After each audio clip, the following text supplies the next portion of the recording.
The happiest people in the world follow these four basic principles. I know quite a lot of people whose luck, so to speak, seems far above average. In short, they're the kind of people others enviously call lucky ones. Subscribe to the channel, like, and share in the comments your life-changing experience. What's their secret? Were they simply born under a fortunate star, and should we mere mortals accept it and envy them less?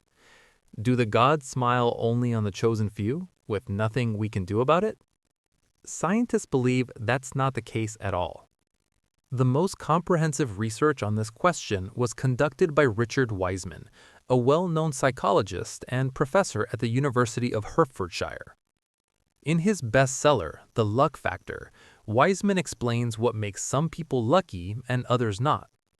People don't become lucky with a wave of a kind fairy's magic wand. Each of us is capable of bringing more good fortune into our own life. After several years of interviews and experiments involving more than 400 volunteers, Wiseman reached a rather unexpected conclusion. In his view, we are the creators of our own success. He also identified the core principles behind creating that success. So if we want to, all of us can become significantly luckier. The results of his research showed that success is not some magical superpower or, say, the work of blind chance. And it's certainly not true that someone is born lucky or unlucky.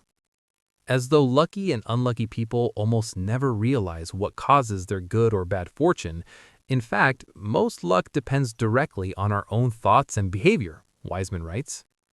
His studies show that lucky people create their own success by following four basic principles.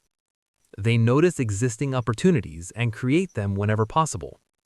They make good decisions by trusting their intuition. They expect positive outcomes and in doing so, create self-fulfilling prophecies.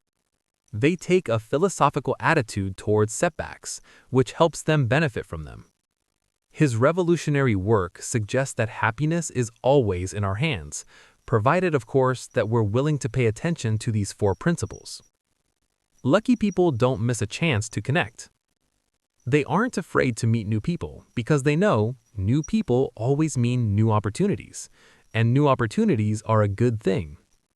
Wiseman mentions one participant in an experiment who decided he needed to break the habit of talking to the same people at parties, meetings, and so on.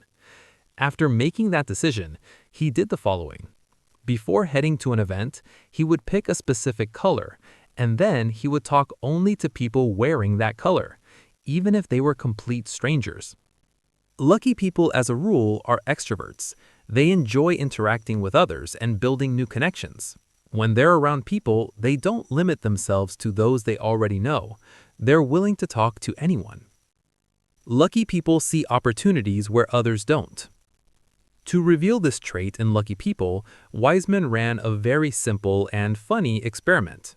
He asked participants to flip through a newspaper and find out how many photographs were printed in it.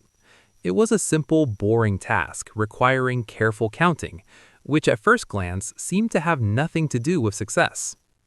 It took the group of unlucky people about 2 minutes to count all the photos. Lucky people did it in about 2 seconds. Why?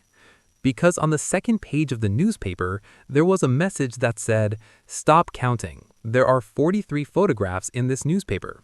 The message took up half the page and was printed in huge letters. It was impossible to miss, but unlucky people usually overlooked it, while lucky people noticed it immediately. Lucky people practice counterfactual thinking. Counterfactual thinking is thinking that runs contrary to the facts at hand. Psychologists often use this term when talking about our ability to imagine what might have happened instead of what actually happened. In the case of lucky people, it means that when something unpleasant happens to them, they interpret the event in a way that makes it seem, in their worldview, that they were lucky. In one psychological experiment, Wiseman asked participants to imagine that they had ended up in one of the situations he described, and he observed their reactions. At one point, he asked them to imagine that they had been injured during a bank robbery. How do you think lucky and unlucky people react to something like that? Here's what the researcher says. As a rule, Unlucky people said that if they found themselves in such a situation, they would think that they had been very unlucky to be in the bank during the robbery. Lucky people, however, believed that if, in that situation, they got away with only an injury, they would consider themselves fortunate, because the alternative could have been much worse.